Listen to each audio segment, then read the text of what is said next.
എന്തൊക്കെ പറഞ്ഞാലും നമ്മുടെ ഈ റോഡുകളേക്കും കുണ്ടും കുഴിയും ഇല്ലാണ്ടേക്കും നല്ല നീറ്റായിട്ട് കിടക്കുന്നുണ്ട്. അത് NHലത്തെ പണി ചെയ്യണ ആൾക്കാരനെ സമ്മതിക്കുക തന്നെ വേണം. ഈ ഏരിയയിൽ പാലക്കാട് ഏരിയയിലേക്ക് പോണ വഴിയിലൊന്നും വലിയ കംപ്ലൈൻ്റ് ഒന്നും ഇല്ല.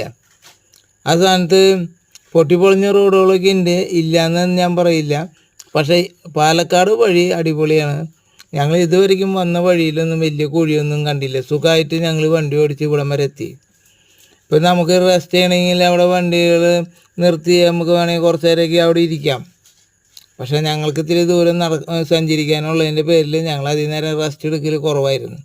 കൂടുതൽ നേരം വണ്ടി ഓടിക്കുമ്പോൾ നമുക്ക് ചെറുതായിട്ട് ഉറക്കം വരും. അപ്പം മാത്രമാണ് ഞങ്ങൾ വണ്ടി നിർത്തി മുഖം കഴുകുള്ളൂ. ആ മുഖം കഴുകി അതിനൊരു പ്രത്യേക സുഖമാണ്. പിന്നെ കട്ടൻ ചായ കയ്യിലുണ്ടായിരുന്നു.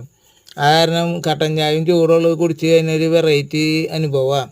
ആ തണുപ്പുള്ള സമയത്ത് കട്ടൻ ചായ കുടിച്ചിരിക്കാൻ.